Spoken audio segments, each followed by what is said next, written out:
Fighter জেটের যে মডেলের বয়স এটা আমাদের এই জেনজি যারা আছে তাদের অনেকের বাপের বয়সেরও বেশি। তা আপনারা যদি একটা লিটারারি ভালো সামরিক খাত তৈরি করতে পারেন তাহলে করবেন, আর নইলে সমস্ত সামরিক খাতের টাকা বাংলাদেশের শিক্ষা ব্যবস্থায় আর চিকিৎসা ব্যবস্থায় আপনারা ট্রান্সফার করে দেন। গত 1 বছর ধরে এই মাইলস্টোন ট্র্যাজেডি আমাদেরকে যেটা দেখাচ্ছে, আপনারা অনেকে খেয়াল করবেন যে আমরা প্রতিটা ঘটনা থেকে যে কোনো শিক্ষা নেই না, এটাই আমাদের জীবনের ভয়াবহ বিপর্যয় ডেকে আনে।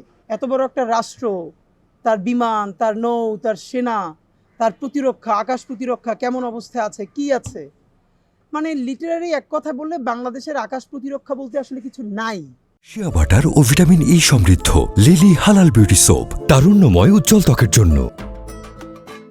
আমরা গত 1 বছর ধরে রাষ্ট্রের অনেক সংস্কারের কথা বারবার বলেছি।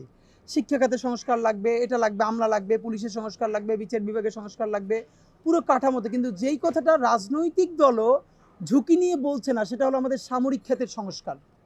সামরিক খাতের সংস্কার অবশ্যই এর মধ্যে সেনাবাহিনী আছে, বিমান বাহিনী আছে, নৌবাহিনী আছে। এটাকে দুটো কাজ করা হয়েছে।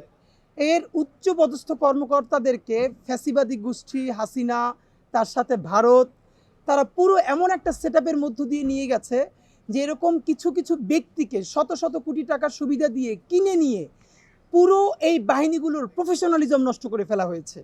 এইখানে যে ব্যক্তি প্রধান ছিল না এই বাহিনীগুলোতে, প্রতিষ্ঠান প্রধান ছিল, এটাকে প্রতিষ্ঠান হিসেবে ফাংশন করতে দেওয়া হয় নাই। ফলে যেটা হচ্ছে, আমাদের যে আওয়াজটা তোলবার কথা ছিল আমাদের সামরিক খাতের সংস্কার, দেখবেন কেউ আর্মির সংস্কার নিয়ে কথা বলছে না, বিমান বাহিনীর সংস্কার নিয়ে বলছে না। আর্মি নিয়ে টুকটাক বলে, কারণ আর্মি রাস্তায় থাকে, যখন আর্মি ঝামেলায় হয় তখন বলে। কিন্তু আমরা তো এটা সত্য যে গত বিমান বাহিনীর যিনি প্রধান ছিলেন প্রত্যেকের ব্যাপারে কম বেশি এলিগেশন 3000 কোটি টাকা আত্মসাৎ করেছেন। তো এইটা ফিগার কত, আসলেই করেছে কি করে নাই, এই ব্যাপারে রাষ্ট্র কোনো শ্বেতপত্র প্রকাশ করেছে? দেখেন, বিমান বাহিনীর করাপশনগুলো হলো, এরা যেহেতু বড় বড় যুদ্ধ বিমান কেনে, প্রতিরক্ষা খাতে কিনে, এইখানে এত বেশি টাকার করাপশন হতে পারে এটা জনগণের জানাও সম্ভব না, এর কারণে এগুলো প্রকাশ্য করা হয় না। কিন্তু কত টাকা দিয়ে কোন বিমান কেনা হলো আর সেই কোন বিমান জনগণের মাথার উপরে ভেঙে পড়লো, এইটা জানার ন্যূনতম এখতিয়ার তো রাষ্ট্রের জনগণের আছে। কারণ এই বিমান, এই নৌজাহাজ সবই তো রাষ্ট্রের টাকায়, জনগণের টাকায় কেনা হয়। তা আমরা আপনাদেরকে শুধু একটা কথা বলি, এই ব্যাপারে অনেক কথা হচ্ছে, কিন্তু আমরা কি একটা কথাও বলছি মাইলস্টোন ট্র্যাজেডির পরে যে এদের বিচার হবে, সবই হবে, কিন্তু বর্তমানে আমাদের আকাশ প্রতিরক্ষার দুর্বলতাটা কেমন? আপনি ভাবেন, বর্তমানে যে আমাদের যুদ্ধ বিমান যেটা ওখানে ক্র্যাশ করলো, এটা তো যুদ্ধ বিমান, একটা ফাইটার জেট, এবং এই ফাইটার জেটের যে মডেলের বয়স এটা আমাদের এই জেনজি যারা আছে তাদের অনেকের বাপের বয়সেরও বেশি। 90-এর পরে দুনিয়ার আর কোনো দেশে এগুলোর কোনো মানে প্যাটার্ন চলেই না এভাবে।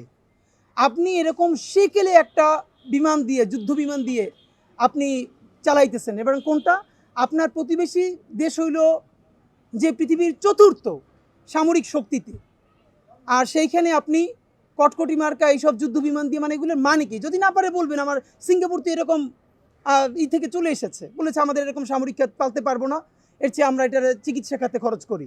তা আপনারা যদি একটা লিটারারি ভালো সামরিক খাত তৈরি করতে পারেন তাহলে করবেন, আর নইলে সমস্ত সামরিক খাতের টাকা বাংলাদেশের শিক্ষা ব্যবস্থায় আর চিকিৎসা ব্যবস্থায় আপনারা ট্রান্সফার করে দেন। বাংলাদেশের শিক্ষা ব্যবস্থা উন্নতি হয়ে গেলে, চিকিৎসা ব্যবস্থা উন্নতি হয়ে গেলে সিঙ্গাপুরকে আমরা ছাড়াই যেতে পারবো, সময় লাগবে 10 বছর।